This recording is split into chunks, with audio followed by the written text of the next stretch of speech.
It's time for another episode of Rainmaker for Contractors. Interviews and success stories with $1 million plus basement waterproofing and foundation repair owners. Discover how they market and grow their companies in today's economy. Hear directly from the most successful leaders in your industry. With your host and Rainmaker for Contractors owner, Bill Crawford.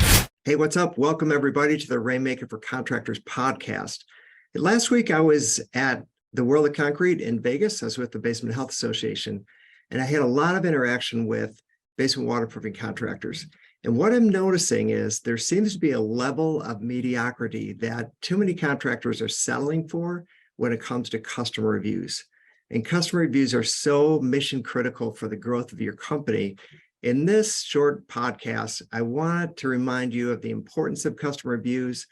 I wanted to give you some tips on how to empower literally everyone in your company to make this a priority for your company. And I just want to give you some practical tips that you could apply.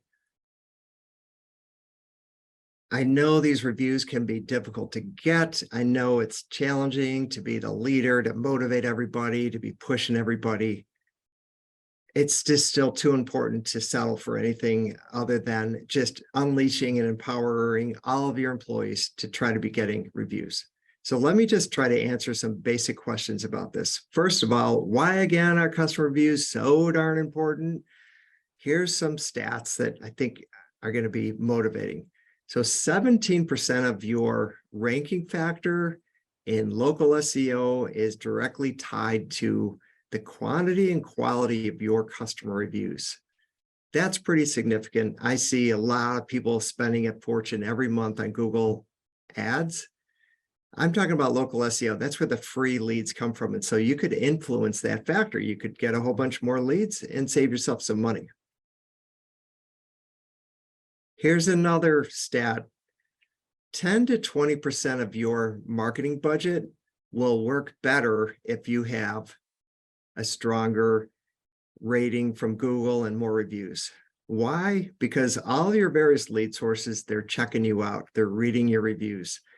In today's world, because it's so easy to check out a company, they're looking at those before they're making the phone call to your company. So if you want your lead flow to work better, you need more reviews and better reviews, and you have to keep up with that. And then if you want your reps to close more leads, it's a whole lot easier to close more leads when you have, like when that sales rep can go into that home and you guys have a ton of reviews and you have a super high rating and everyone's raving about you. So just there, that's some pretty strong motivation. Let me give you some more. 70% of online shoppers typically read between 1 and 6 customer reviews. Now that's quite a high percentage of people reading reviews. And the last one I'm going to throw out is 65% of people say they have read online reviews in the past week. Reviews are just at the forefront of people's minds. And let me ask you a question. Would you ever make a major purchase for your home without reading the reviews of the company that you're seriously considering? I bet you there's not a person in the audience that would not do that. They're just too important to just be like, well, we get them sometimes. And if anyone's like sending in a mass email out to any jobs that they did at the end of the month to try to get reviews, I would say you got to change that. You got to stop that, because at best you're going to get like 15 to 18% of the emails that you sent out to post a review. And that's just not good enough. I'll explain further. Let me ask another question. Where should customer reviews go? I have seen people waste their precious reviews and only go into something like Bird Eye, which is a customer review app that's popular. I've seen people put their best reviews in Angie. On occasion, I could see the reasoning behind this. They might have like over 100 reviews on the Home Advisor Angie platform, and they get a lot of reviews, or they get a lot of leads from that platform. I still say the number one spot that your reviews need to go is on Google. It's in your Google listing, on your Google business profile. That's where your leads need to go. And you need to make it easy for customers to be able to post on your Google listing. Facebook is a good place. Angie's a good place if you use that platform. But you need to make sure that you're going to channel all of your efforts to get reviews on Google. So here's another question I'd like to pose. Who should ask for a review at your company? My answer is every single person in your company that has any customer interaction anywhere in the business. And so I'm going to roll into another question, and that is, when should I ask for a review? And the answer is, again, very similar, whenever there's customer interaction. So a typical company typically is wanting to ask for a review at the end of a job. And sometimes it happens and sometimes it doesn't. The number one answer that I hear is people say like, oh yeah, we have someone in the office that sends an email within a few days after the job. I don't like that system. I think you're going to get way more reviews when the foreman is asking for a review at the end of the job. And I think this should be set up in the beginning of the job. And I think it should be set up before then. And I think the sales rep needs to mention this during the sales presentation and also when they're putting together the paperwork. So the goal really needs to be a customer review in every single interaction, but getting back to that job. So the rep brings it up twice in the home. The foreman is bringing it up when they open the job, and then the foreman is asking in person for a review. And then that foreman needs to position themselves to get a review. They need to over deliver and they need to kill them with kindness and do a phenomenal job. And then it's going to come a whole lot more natural. But let me go way beyond just trying to get a review at the end of the job. You could be getting reviews on service calls. You could also be getting reviews when someone calls in to the office for any possible reason. I'm running into companies that are getting reviews on just about every single sales call, whether they sell it or not. Or how about this situation? How about when a sales rep runs into a non-eligible lead? The customer called and said there was water in the basement. It turned out that there was a leaky hot water tank or a leaky pipe, and it had nothing to do with the foundation. Well, a rep usually would say like, oh, you need to call a plumber to do that. But what if the rep were to spend an extra few minutes, tried to go above and beyond for the situation, tried to be friendly with them, and then asked for a review? Wouldn't that be a good strategy to try to get a review? So there's a lot of different opportunities. If you work shows or events, you're going to come across customers that already have their service. And then that's another opportunity to ask for a review.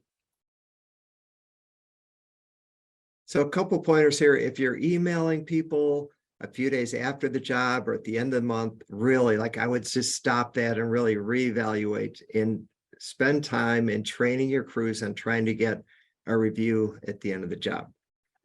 All right, here's a big one that I run into. Should I incentivize my employees to get customer reviews? And I'm going to answer it this way to say that numbers that companies care about, they get measured, they get tracked, they get posted on walls, those numbers get put into a contest, and there's incentives for those numbers. Do you pay sales reps a commission? Absolutely you do. Why? Because you want lots and lots of sales because they keep the doors open. That's not that different than customer reviews. Customer reviews are too darn important to not be measuring and incentivizing. And I know that the answer that I get, the answer that I hear is, why should I pay an employee to do their job? I think the owner needs to ask themselves, are they championing customer reviews? Like, do they really, really care about customer reviews? Because I think that comes from a place where customer reviews are not the top priority for that owner. Believe me, I know as an owner, there are so many hats to wear. There's so many priorities between employees and jobs and customers and systems and like 50 other things. Gosh, how do we fit yet one more item on top of this big list? I think the answer to that falls with the words of culture and habits and routines. And I think that we all have habits and routines that we do that come very naturally to us, and we don't even think about them, and it doesn't feel like an effort because we just automatically do it. And it's a matter of trying to change your culture and setting up a culture so that you're not the only one that's reinforcing these values, and that actually the employees are embracing these values. Because truth of the matter is, if you went to all your employees and you said like, hey, would you rather work at a company that has 20 reviews and the rating is 4.0, or has 100 or 200 reviews and a rating of 4.9? Everyone would rather work at the company that has way better reviews, because it's bragging rights, it's something you could be proud of, it's something that you work at a great company, and your culture and your fellow employees really care about the company, and you care about customer service. It just really relates to, I care about my company, I care about my job, and I care about customer service. And if you get an employee that when asked that question and they say like, I don't really care, or I just get my paycheck and I just do my thing, that's not an employee you want working at your company. You need employees that care about your company and that want to be proud of what they do and bring value to the customers. So if you could work on creating a company culture of reviews, and just some tips here, you could find, I bet you if you looked at your reviews, I bet you there's 2 or 3 reviews that you're so darn proud of that everyone on your team should be proud of that review. You could somehow make a big poster board, or however you want to put it, and put those 2 or 3 reviews on the wall and put them in a picture frame and put them in your office. It's something to be proud of. Another cultural thing is you could read a review or 2 every time you do a staff meeting. Or if you don't do staff meetings, you could, like it's on Monday, every meeting that you have on Monday, you're just going to read a review from last week. Just something to say, hey, these reviews are super important. And as far as incentivizing employees, don't feel like you have to fork out all this money for every single review, and it should be their job anyway. I would say to try to make it fun. Make it into like a group. You can make you're going to buy lunch if your team hits like some goal, like let's say they add 10 reviews in the month, or whatever, something that is reasonable, something obtainable that they could hit. Make it fun and buy them their favorite lunch, or do something fun after work. Or maybe it is you're going to reward the top 2 employees that get the most reviews. Do something fun like that. And I do think, yeah, it's going to cost you a little bit of money, but it's way too important to just kind of expect an employee to get a review and to go above and beyond. I think the company's got to reward that kind of behavior.